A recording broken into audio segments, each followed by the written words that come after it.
یو هغه کتاب کسرا او قیصر ته مخکې په شپږمه هجره کې لېږلي یا دي دا بل خط دی دا په نهمه هجره کې لېږلی شوي تبوک نه پس دا به دی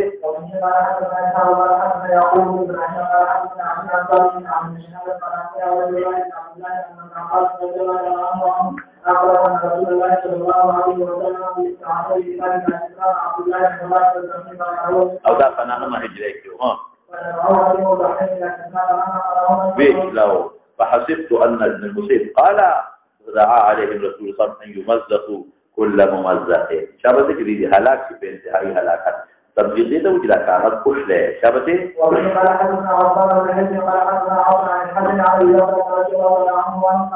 ابو بکر حدیث یې دی ما الله نه قرأ کړو کلمه امام عليه السلام نو لري او نفعني ايام الجمل دا باندې چې سمعت من ايام الجمل ايام الجمل چې نبی دام نو کنه ايام الجمل اغل کې عائشه دې ته د انس کومه کا شوی دا نفعني ايام الجمل فصارنا قريبهم چې مرګشو اصحاب الجمل تراحي عائشه دې سره قريبهم چې جنت شامل شوی او د عائشه سره ملګری شوی او دا حدیث میات نو خدای استاد سلام او قاتل معهم او ما قتال بمعيه تدويجي قال أبا حديثة لما بلغ رسول الله صلى الله عليه وسلم عن أهل فارس قد ملك وليد بن كسرى فكذلك بلد بادشاح حكا إلى ينجح قوم ولوا أمرهم امرأة ماذا عايشة امرأة تقول وكذا حديث لا ترايات في نظام المساقة وذا القتال بين المسلمين نأخذ الصلاة لما شابه وبه قال حدثنا علي بن عبد الله قال حدثنا سفيان قال سمعت الزهري عن سعيد بن يزيد يقول رسول الله صلى الله عليه وسلم إلى النبي وقال بس دا حديث أصل کې مولانا سے جدید باب سره تعلق نه لري ها سره صدوق سره تعلق د کاتب د غلطۍ نه دا دوه حدیث دلته راوړل شي ها دې کې وختونه نشته د کاتب سره یو تم سره د قانونا صاحب ابن یزید وای ثنیه الوداع موږ استقبال کو د نبی رسول الله په تبوک نه راځه خاطر مره مع الصبيان مع الغلمان یا مع الصبيان یو شی دی شابه عبد الله بن محمد قال حدثنا سفيان عن الزهري عن سعيد لما تيات چې د اوتل سره ماشومانو استقبال مقول علیه السلام الى ثنیه الوداع مقدر وهو من قبل تبوك شابه فقال النبي صلى الله عليه وسلم وقال الله تعالى انك ميت وانهم بس دې مناسبت سره د کتاب المغازي سره چونکه د مغازي کې ماوي اسفار د رسول الله صلی الله علیه وسلم دي یا خپل یا صحابه دي او د دې اسفار د نبی رسول الله خاتمه په مرض وفات شوه دا ځکه امام بخاری رحمۃ اللہ علیہ په اخر کې رسول الله مبارک د وفات ذکر او د مرض ذکر کوي انك ميت تم وفات کېږي ستموت فانهم ميتون بممري على کدی باندې بعض حضرات څو د ممات قائل دي هغه ورته انك ميت نو ما دي کوم اختلاف نشته خبره په حیات بعد الممات کېده دغه چې اختلاف کړي چې څوک د رسول الله مبارک د موت نه منکر دي خدا کافر دی او قرآن په خپل وایي وما محمد الا رسول قد خلت من قبله الرسل افان مات او قتل انقلبت على عقابكم دي اختلاف نشته اختلاف په کوم صورت کې دی حیات بعد الممات اي اختلاف دي چې اختلاف نشته او ټول معنی ها ثم يقولون يا رب عند ربك تقدم وقال يونس عن الزهري قال عروة وقال عائشة رضي الله عنها وعنه كان النبي صلى الله عليه وسلم يقول في مرضه الذي مات فيه هذا دلائل كتاب پیش کړي ورکړه په مرض اللي مات فيه بداوي الحياة نو هغه تفصیل براشي ان شاء الله تبارك الله دې کې مات فيه لفظ ما خصو قایل ټول معنی ها يا عائشة ما مات نه جنازه کوي چې موت نه دفن کېده ولا تاسو نه پیږي په خبره چې موت نه دفن کېده خلافت ولې خلیفہ ولې مقرر دی هم منو دي چې خو اشکال نشته ورپسې اشاره ما ازال همیشه منم الم الطعام الذي اكلت بخيبر فهذا اوان هغه وخت وجدت انقطاع ابهري اذا منم شلیدل درک الابهر د وال د وې د وال وینه پیږي په دې غدخر د وجنا دا غي زهر د وجنا معلومم چې د ماده د وال شلیدل ور الله پاک د نبی کریم صلی الله علیه وسلم دا صفت نبوت او د رسالت سره مرتبه د شهادت ورکړي والله يعصبك من الناس دا چې هغه وخت سره خدای بچ کړ ورسته هغه سره خدای راوستل چې مطلب څه ورته ملو شي شهادت او د شهید متعلق او صفادي بل احياء عند ربهم يرزقون خير من تفصيل ولادي شابته ومن قال حدثنا يحيى بن بكير قال حدثنا ليس عن وقيل عن الشهاد عن عبد الله بن عبد الله بن عبد الله بن عباس بن عمرو بن القاسم بن الحارث رضي الله عنه وعنه قال سمعت النبي صلى الله عليه وسلم يقرأ في المنام هذا پنج شنبه ورځ د جمعرات ورځ پنج شنبه مسترات غرفه باندې اورېده صدقت نفس يا جماعه اسي عارضي وتي مستحيل ندي وتي ثم ما صلى لنا بعدها حتى قبضه الله عز وجل مستقل ندي راوتي نو تاسو ته ما ویلو چې بیا د اتوار یا د خالی پروت د مستقل منځله وته دي یاد دي چې ابو بکر صدیق مخکې شوی او نبی رسول الله ورپسې کېناست ابو بکر وروسته شو نیم ابو بکر حضرت ابو بکر کړي وا صلی الله علیه وسلم شابه وبه قال حدثنا محمد بن عمر قال حدثنا شعبة عن بشر عن سعيد بن جبير عن العباس رضي الله عنه وعن عمر بن الخطاب بن عباس ابي دې کو خپل مجلس ته فقال له عبد الرحمن بن عوف زمون ځامن دې مثل ده او ته دې کې نه مونږ سره دا خو زمون بیزتی ده کنه فقال انه دا ادنا ده انه زمید ادنا تراجدا من حيث الذي وجد تعلم كتاب تفتد خاص ځان غلي کا اغدا اذا الاخذ علم ورکړي سأل عمر ابن عباس دي آيات اذا جاء نصر الله والفتح فقال هو اجل رسول الله صلى الله عليه وسلم خود الله پاک تا اجل نبی علیہ السلام کا فقال عمر بما اعلم منها الا ما تعلم ورا يعني اشاره دي ته چې دا اذا جاء نصر الله بالکل اخیری نازل دی او الله پاک رسول الله مبارک تخل عمر او خو یو ستار وزنیتی نزدې دا ترې نه دې کړ چې پلان کې ورځ بو پات کېږي او بس ورځ دې نزدې دي او تسبیحات وای ها ومن قال حدثنا قتيبة قال حدثنا سفيان عن سليمان الأحول عن سعيد بن جبير قال ابن عباس رضي الله عنه عن ابي جمال وعن شهر رسول الله صلى الله عليه وسلم فقال اني اكتب لكم كتابا تدل بعض الامر على انه لا ينبغي عند رسول مولانا صاحب دا حدیث په تفصیل ویل دي فاز خلق عمر باندې اعتراض کوي الا هلا وای شابه هاجر من روان دي څه الا تاسو ته کې کزي چې خامہ قولي کو بیا ها او تر دې کو دنه چې د لیکل ته مکه تکلیف مور کوي ها بعض الزفا چې کوم ځای کې د الله تعالی مقام کې ما بهتر د مما ما اوس پرې ده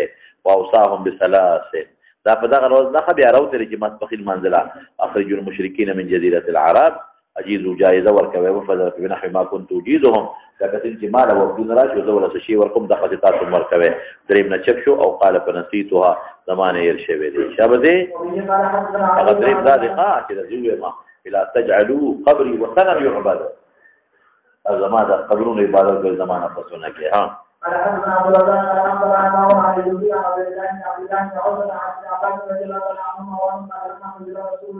حضر وفاته ها وفي بيت الرجال فقال النبي صلى الله عليه وسلم هلو اكتب له كتابا تدل بعده على بعض من رسول الله صلى الله عليه وسلم وهو وجه وانتم القران حسنا كتاب الله مثلا عن البيت فصلتم ومنهم يقول ما لي يكتب له كتابا تدل بعده ومنهم يقول غير ذلك فلما احسن الله والاختلاف قال رسول الله صلى الله عليه وسلم قال عبد الله فكان يقول مصيبه تام مصيبه ما موصوله الذي اغرج حائل شوف من النبي صلى الله عليه وسلم بين ان يكتب لهم ذلك الكتاب هغه مصیبت سره ونی نه پیښ د اختلاف او د شور د دوی نه نو په کار باید چې لیکلې وي او مولانا ته ما د خبره کړې ده ها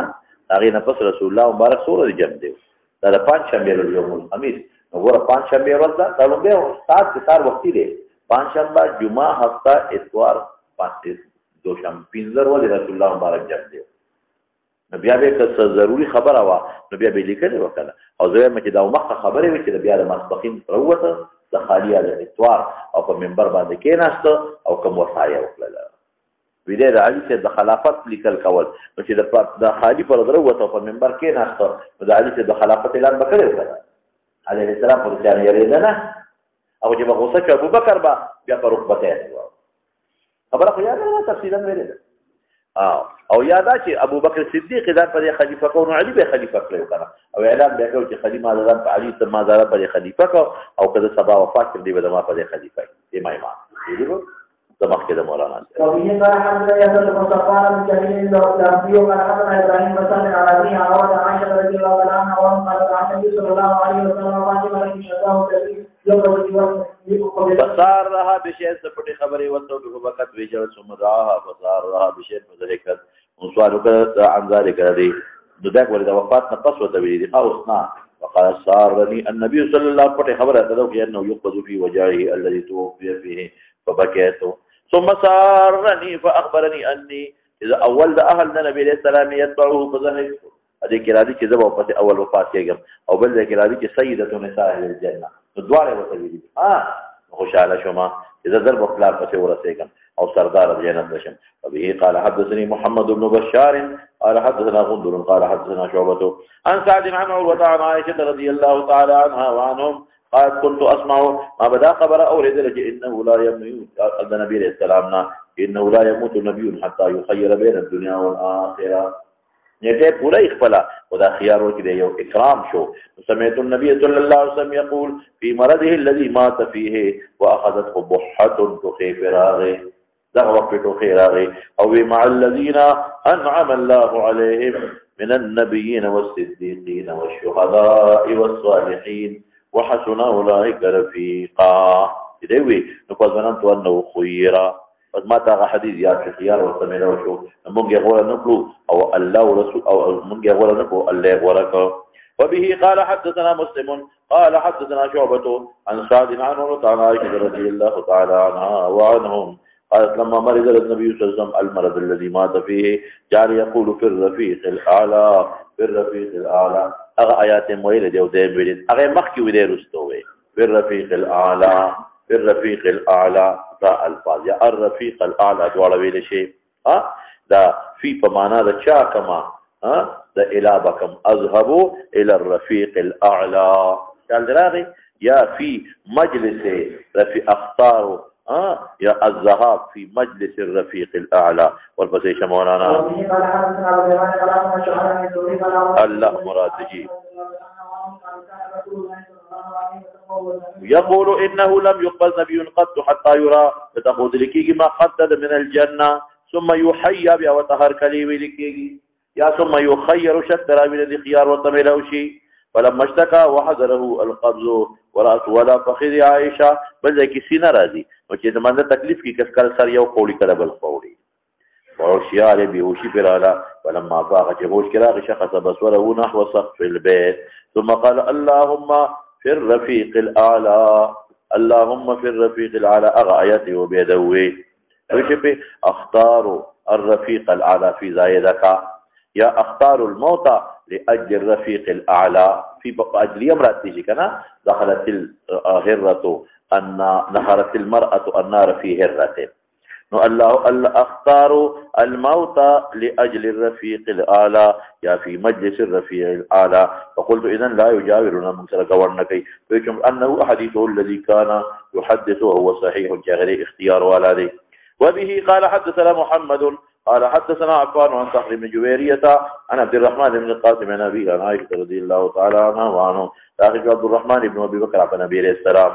وأنا مسند ولدت ما ولدت يا وركروا إلى صدري ومع عبد الرحمن سواك رتب لند يستن به تازا فأبده تابيد سر نظرك هودي مسواك النبي كريم صلى الله عليه وسلم فأبده بصوره رسول الله صلى الله عليه وسلم.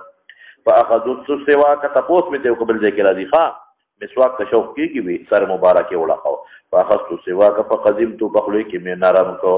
ونفسته امي وينزر وطيبته نرم لك خم اعلاك ثم دفعته الى النبي صلى الله عليه وسلم فاستن به نباغي مسواك مغا. وما رأيت رسول الله صلى الله عليه وسلم استن استنانا قد احسن منه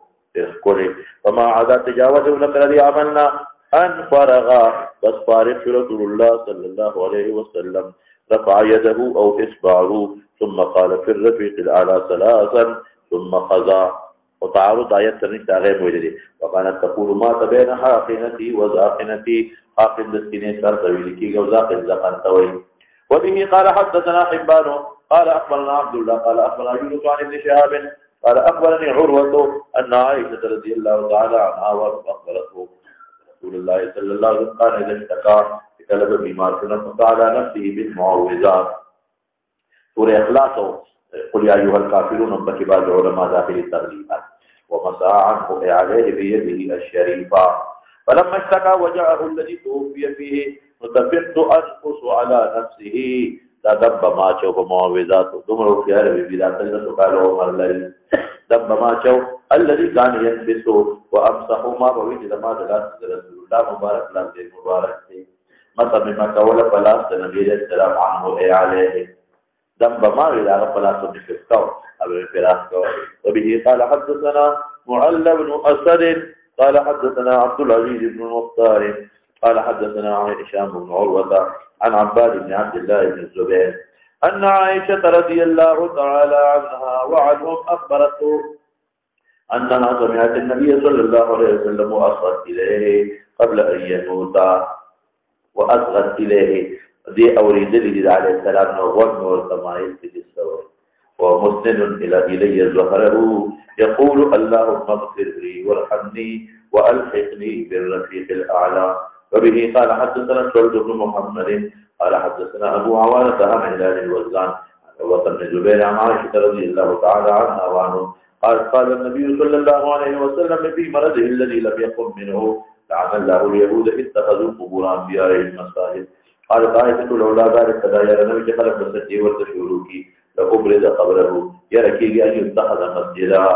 وبه قال حدثنا سعيد بن عفير قال حدثني الليث قال حدثني عقيل عن ابن شهاب قال أخبرني عبيد الله بن عبد الله بن عتبة بن مسعود أن عائشة زوج النبي صلى الله عليه وسلم قالت لما سقل رسول الله صلى الله عليه وسلم واشتد به وجاءه استأذن أزواجه أن يمرض في بيته يمرض فأذن له فخرج وهو بين رجلين تخط رجلاه في الأرض بين عباس بن عبد المطلب وبين رجل آخر قال عبيد الله فأخبرت عبد الله بالذي قالت عائشة فقال لي عبد الله بن عباس هل تدري من الرجل الآخر الذي لم تسمع عائشة قال قلت لا قال ابنه علي يجدن بريرة ودي غلي دلوا حديث بار لدلوا. قال عائشة زوج النبي صلى الله عليه وسلم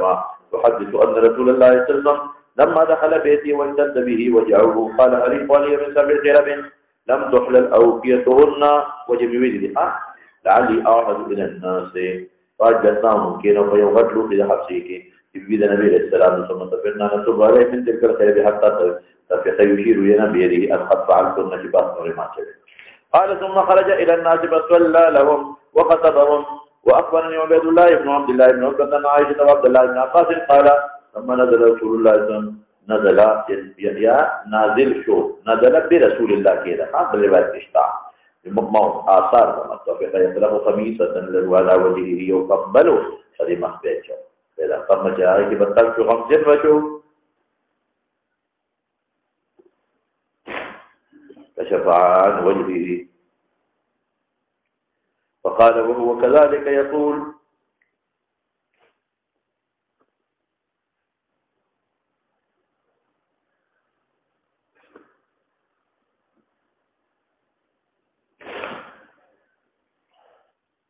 لعنة الله على اليهود والنصارى اتخذوا قبور أنبيائهم مساجد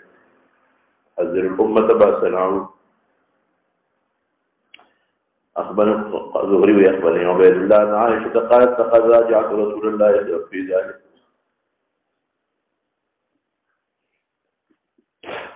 خبر أبو بكر إمامة مطالب ذلك وما حملني على كثرة مراجعته ما أبو بكر قد عمر مقرر إلا أنه لم يقع في قلبي بما ويش خلق بوي يا أبو بكر سبيرو كبا مسلود عليه السلام وفاته وإذا خبر من ذلك نوى واقع خلق بمينتي بعده فاستغنى هذا الرجل تلقام مقامه أو يحبه أبدا لا صوت منه كلمة بلا بارك مراجعة وإلا كنت أرى أنه لن يقوم أحد مقامه إلا تشاءم الناس به هذا بالنسبة للتونسي قالت وإن عدلتي لا خبر واري أبو بكر وعمر لا يوكي فدا فتوى خلق وسطول مرمين في قام دانا بالبيت. قال أبو عبد الله رواه ابن عمر وأبو موسى بن عباس عن النبي صلى الله عليه وسلم. وبه قال حدثنا عبد الله بن يوسف قال حدثنا الليث قال حدثني ابن الهادي عن عبد الرحمن بن القاسم عن أبيه عن عائشة رضي الله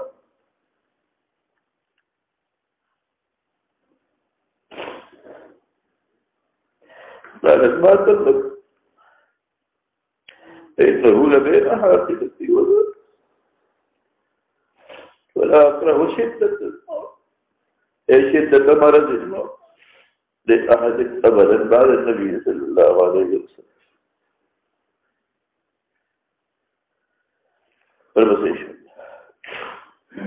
وبه قال حدثني اسحاق قال اخبرني بشر وشعيب بن حمزه قال حدثنا جابر بن زيد قال عن عبد الله بن كعب بن مالك بن اسرائيل وكان كعبهم قال ان احد ثلاثه فنزل عليه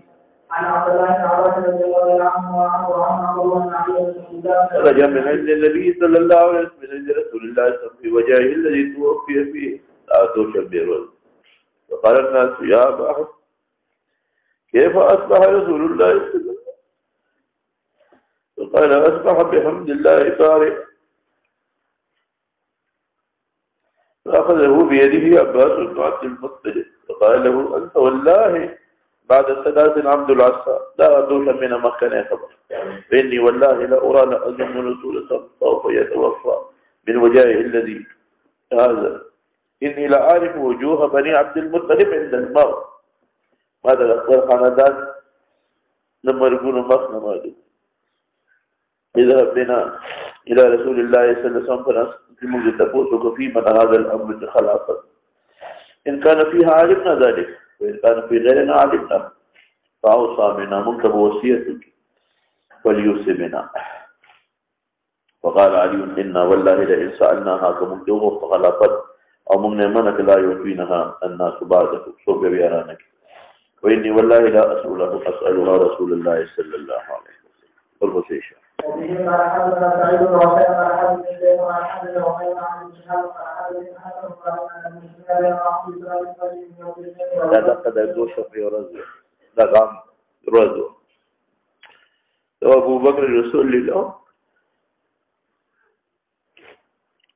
لم يفجأهم لا جهاني حالت بيخلش إلا مقردا رسول الله صلى الله عليه وسلم فتش فصدره جعله فنظر إليه وهم في صفوف ثم تبسم يسعد فنكس أبو بكر على عتبيه ليصل الصف وظن أن رسول الله صلى الله عليه وسلم يريد أن يخرج نسلا فقال أنس فهم المسلمون أن يفتتنوا في صلاته فرحا برسول الله فأشار إليهم بيده رسول الله أن أتموا صلاتي ثم دخل الحجرة ورخص بذلك صلى الله عليه وسلم اللهم صل وسلم سيدنا محمد وآله وسلم اللهم بارك على سيدنا محمد وبارك على سيدنا محمد اللهم صل وسلم على سيدنا مولانا محمد وآله وصحبه وبارك وسلم على سيدنا ومولانا محمد كما باركت على سيدنا إبراهيم برحمتك يا أرحم